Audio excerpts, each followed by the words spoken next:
أعوذ بالله من الشيطان الرجيم. بسم الله الرحمن الرحيم. وقطعناهم 12 أسباطا أمما.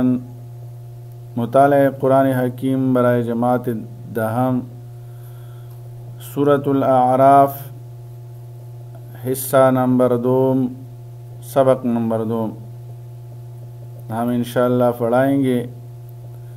وَقَطَّعْنَاهُمُ 12 أَسْبَاطًا، اور ہم نے ان کو 12 خاندانوں میں تقسیم کر کے اسباطًا امماً الگ الگ جماعتیں بنا دی۔ وَأَوْحَيْنَا إِلَى مُوسَىٰ، اور جب موسیٰ علیہ السلام سے ان کی قوم نے وَأَوْحَيْنَا إِلَى مُوسَىٰ، اور ہم نے موسیٰ علیہ السلام کی طرف وحی بھیجی۔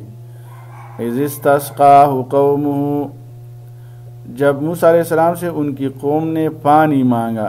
اِذِ اسْتَسْقَاهُ قَوْمُهُ، پانی مانگا قوم نے۔ أَنِ اضْرِب بِّعَصَاكَ الْحَجَرَ، کہ اپنا عصا پتھر پر ماریے۔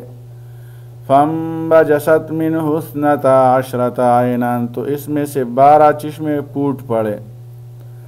قَدْ عَلِمَ كُلُّ أُنَاسٍ مَّشْرَبَهُمْ، ہر قبیلہ نے اپنے پانی پینے کی جگہ جان لی۔ وَظَلَّلْنَا عَلَيْهِمُ الْغَمَامَ، اور ہم نے ان پر بادلوں کا سایہ کیا۔ وَأَنزَلْنَا عَلَيْهِمُ الْمَنَّ وَالسَّلْوَىٰ، اور ان پر من اور سلوہ اتارا۔ كُلُوا مِن طَيِّبَاتِ مَا رَزَقْنَاكُمْ، ان سے فرمایا کہ تم ان پاکیزہ چیزوں میں سے کھاؤ جو ہم نے تمہیں عطا فرمائی ہے۔ وَمَا ظَلَمُونَا، اور انہوں نے ہمارا نقصان نہ کیا۔ وَلَٰكِن كَانُوا أَنفُسَهُمْ يَظْلِمُونَ، لیکن وہ اپنے آپ ہی پر ظلم کرتے تھے۔ صحرائی سینا میں بنی اسرائیل کے 12 قبائل پر کیے گئے احسانات میں سے 3 کا بیان ہے۔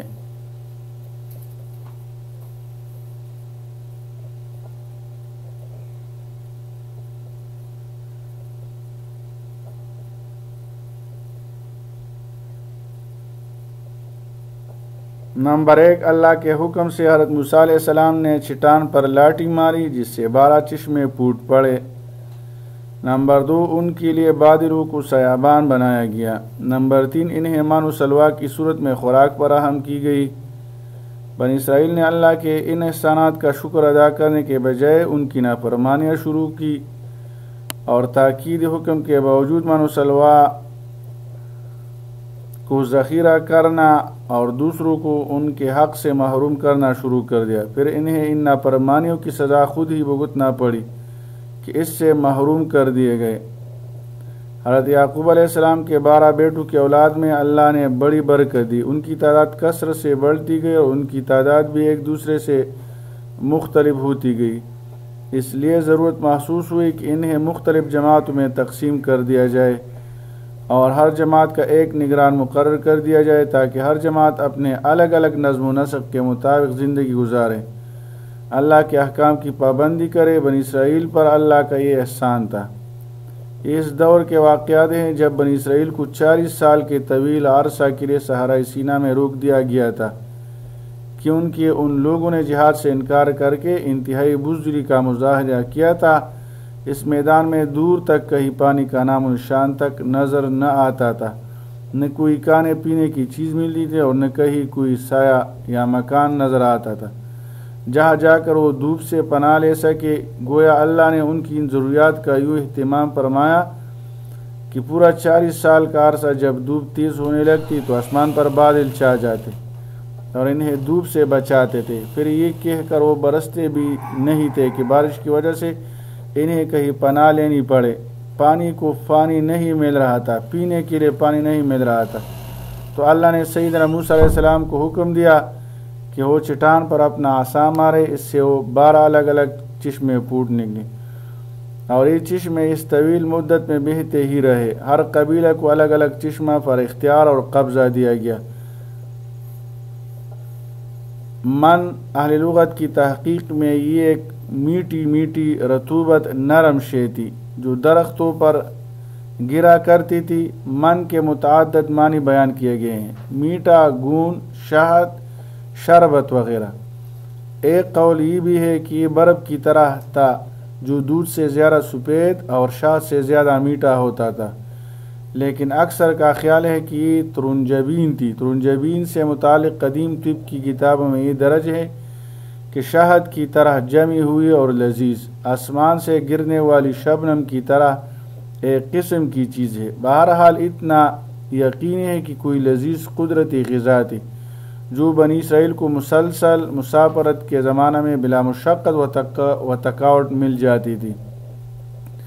سلوا یہ ایک پرندہ تھا جو بٹیر سے مشابہ تھا۔ اللہ تعالیٰ نے بنی اسرائیل کے پاس خوب زیادہ تعداد میں پرندے بھیج دیتا تھا جو بنی اسرائیل کی قیام گاہوں کے آس پاس کثرت سے منڈلاتے رہتے، اور کوئی انہیں پکڑنا چاہتا تو آسانی سے پکڑ لیتا۔ وہ لوگ ان کو ذبح کر دیتے تھے۔ بٹیر جزیرہ نما سینا کا خاص جانور ہے اور بڑی کثرت سے پایا جاتا ہے۔ گرمی میں شمال کی طرف چلا جاتا ہے اور جاڑے میں جنوب کی طرف پھر آ جاتا ہے۔ یہ پرندہ اونچا نہیں اڑتا بلکہ بہت نیچے رہتا ہے، بہت جلدی تھک جاتا ہے اور شکار بڑی آسانی سے ہو جاتا ہے۔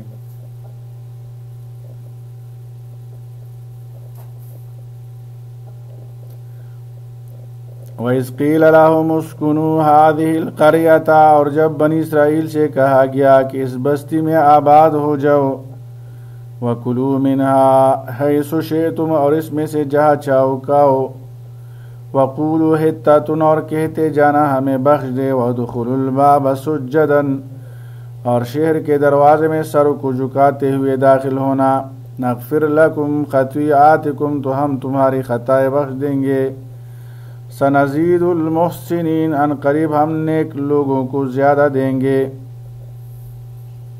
جب بنی اسرائیل نے مختلف سبزیوں کی فرمائش کی تو ان سے حضرت موسیٰ علیہ السلام نے فرمایا کہ کسی شہر میں چلے جاؤ، وہاں یہ سب کچھ دستیاب ہو جائے گا، اور شہر جاتے ہوئے تواضع و انکساری کے حتتون، یعنی گناہوں کی معافی کی صدا لگاتے جانا، مگر ظالموں نے اس لفظ کو بدل دیا اور گھسیٹتے ہوئے داخل ہوئے، جس پر ان کو عذاب ہوا اور طاعون کی بیماری سے ہزاروں ہلاک ہو گئے۔ ایک قول کے مطابق یہ واقعہ یوشع علیہ السلام کے دور میں پیش آیا تھا۔ واضح رہے کہ بسا اوقات تاریخی ترتیب کو قرآن حکیم ملحوظ نہیں رکھتا ہے، بلکہ اصل مقصود عبرت و موعظت کو پیش نظر رکھتا ہے۔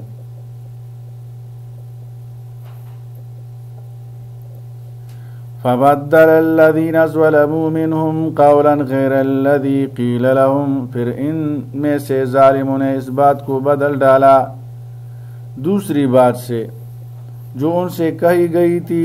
فَأَرْسَلْنَا عَلَيْهِمْ رِجْزًا مِّنَ السَّمَاءِ، تو ہم نے ان پر آسمان سے عذاب بھیجا، بِمَا كَانُوا يَظْلِمُونَ، اس وجہ سے کہ وہ ظلم کرتے تھے۔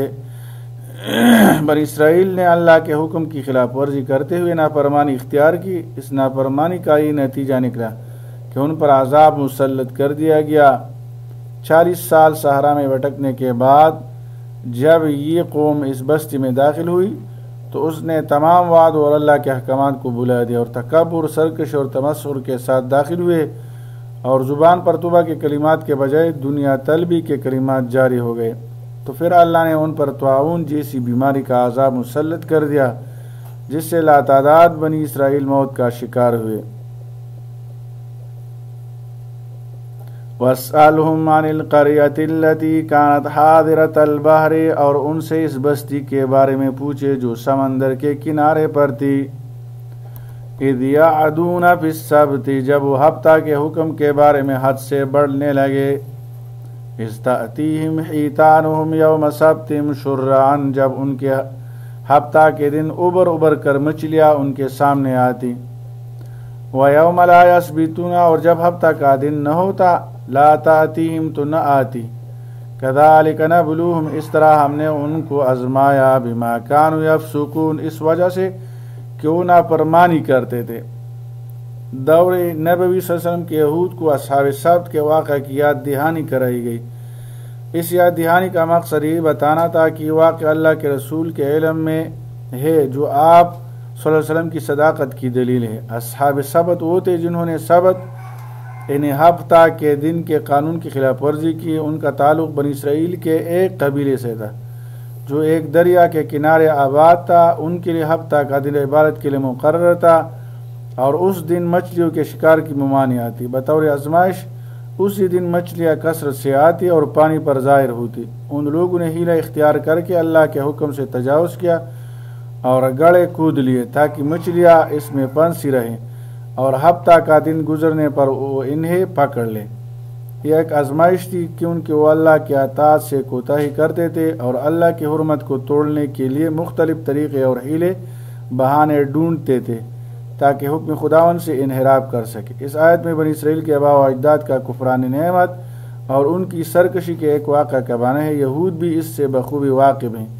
یہاں یہ بتانا مقصود ہے کہ احکام خداوندی سے جان بوجھ کر انحراف کرنا یہود کی پرانی آبائی خصلت ہے جس کی سزا ان کو ملتی رہی، اسی لیے ان کی صورتوں کو مسخ کر کے بندر بنا دیا گیا جو انتہائی ذلت اور عبرتناک سزا تھی۔